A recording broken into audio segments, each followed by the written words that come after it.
வணக்கம் மக்களே. இந்த வீடியோல நம்ம என்ன செய்தி பார்க்க போறோம்னா, விஜயகாந்தின் நீண்ட நாள் ஆசை நிறைவேறாத ஆசை, மகன் விஜய் பிரபாகரனின் உருக்கமான சபதம்.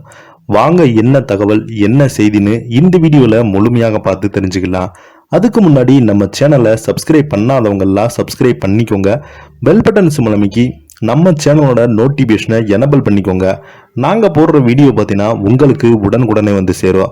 சமீப காலத்துக்கு முன்னாடி 2023ஆம் ஆண்டு டிசம்பர் மாதம் விஜயகாந்துடைய மரணம் ஒட்டுமொத்த இந்தியாவையும் உலுக்கிதுன்னே சொல்லலாம். அதுக்கப்புறம் பார்த்தீங்கன்னா இவருடைய செய்த பணியெல்லாம் மிகப்பெரிய ஒரு அளவில் மக்கள் மத்தியில் பிரபலமடைந்தது.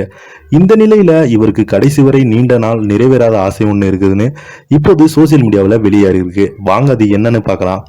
நடிகரும் தேமுதிக தலைவருமான விஜயகாந்திற்கு நிறைவேறாத நீண்ட நாள் ஆசை இருப்பதாக அவருடைய மகன் விஜய பிரபாகரன் அவர்கள் தெரிவித்திருக்கிறாரு. தமிழகத்தில் 39 தொகுதிக்கான லோக்சபா தேர்தலில் கடந்த ஏப்ரல் 19ஆம் தேதி நடந்து முடிந்தது.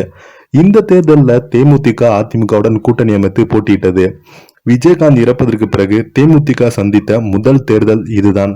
அது மட்டும் இல்லாமல் தேமுதிகவுக்கு மக்கள் எந்த மாதிரியான ஆதரவு அளிப்பார்கள் என்பது பொறுத்துதான் அந்த கட்சியின் எதிர்காலம் அடங்கியுள்ளதாக கருதப்பட்டது.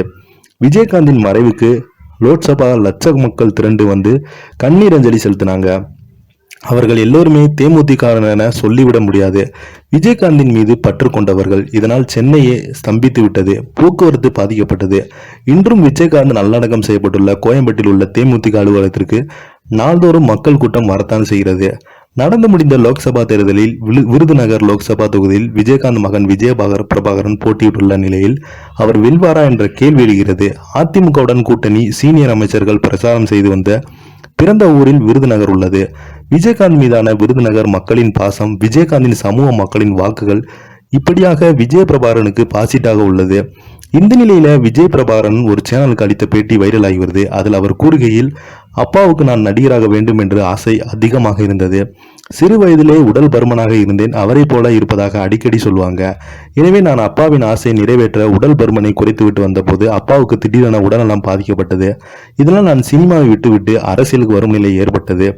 ஜெட்லியின் சீன படமான my father is a hero என்ற படம் அப்பாவுக்கு மிக பிடிக்கும். நானும் அவர் நடிக்க வேண்டும் என அப்பாவுக்கு மிக விரும்பினாங்க. ஆனால் அது நடக்காமலே போய்விட்டது. அப்பாவின் ஆசை நிறைவேற்ற அந்த படத்தை எடுக்க வேண்டும் என முடிவு செய்துள்ளேன். காலமும் நேரமும் எப்படி கை கொடுக்கிறது என பார்ப்போம். இவ்வாறு விஜய பிரபாகரன் தெரிவித்தார். அதே வேளையில அரசியலுக்கு வந்தும் எப்படி நடந்து கொள்ள வேண்டும் என்பதை விஜயகாந்த் தனக்கு சொல்லிக் கொடுத்திருக்காரு என தெரிவித்துள்ளார்.